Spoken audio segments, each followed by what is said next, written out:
is my 13th year in Formula One, which just sounds crazy. But every year I race, you feel that there's that new possibility, that new challenge, and that new chance, really, to fight for the World Championship again. We've made sure that we've done the best job we can to build a great car. We've moved things around in the team in terms of mechanics and engineers so that we perform at our optimum. I think we're in a good position. It's like Control-Alt-Delete. You're resetting from last year. Previously, we were tested every fortnight, and all of a sudden you go into this kind of white space where everybody's working very hard, but you're not quite sure what you're catching. But great season ahead, 2 world-class drivers, and some new races. Looking forward to going to the States as well, so it should be a good year.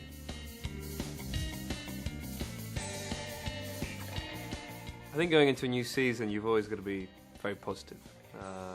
Otherwise, what's the point? You know, I think when you're working with this many people to produce a car, there's got to be a lot of positive energy. I'm constantly asked how confident I am going into a season, but you can never really be too confident. I think you have to always remain calm and just make sure you've prepared yourself well. That's the best way to approach a season. It looks a little bit different to last year's car, even though it is an evolution of the previous year's car, but just optimised in certain areas where it wasn't so strong last year.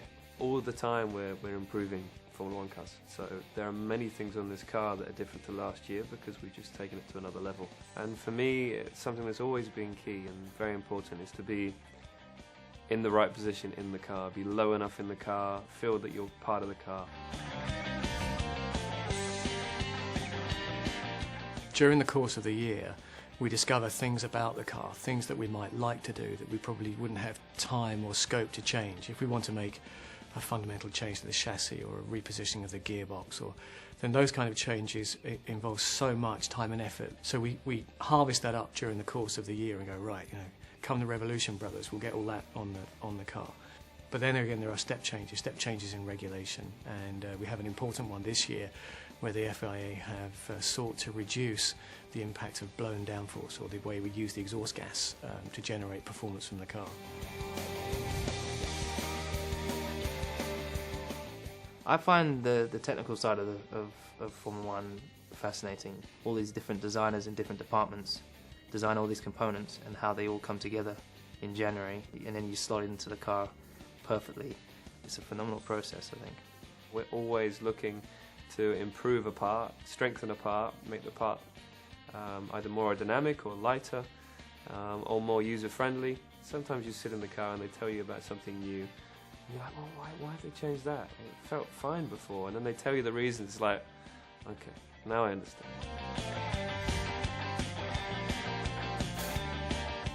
Once you've achieved the World Championship or Grand Prix victories, nothing else will do. And you become really hungry for that. That feeling you get when you cross the finish line. First, you see the checkered flag, you see the whole team hanging over the pit wall cheering, and you know exactly what's going through every single member of the team's heads when you cross that finish line. That buzz, that adrenaline rush. That's a very special feeling, and it is very addictive. Trying to perfect everything, trying to make sure you have everything in place going into a year. There's so many elements, so many parts of the puzzle to make things perfect, and you're constantly striving for perfection, but you never actually get it perfect. But that journey to try and make that journey to that goal is quite a lengthy, steep hill, and every year you attack it in a slightly different way, but hopefully come out with better results. As a driver, you have to try and look at all areas to improve on. There's obviously your physical condition, there's your diet. There's so much time to be gained at the start of the race, for example, so making sure that your reaction times are improved, and training very, very hard.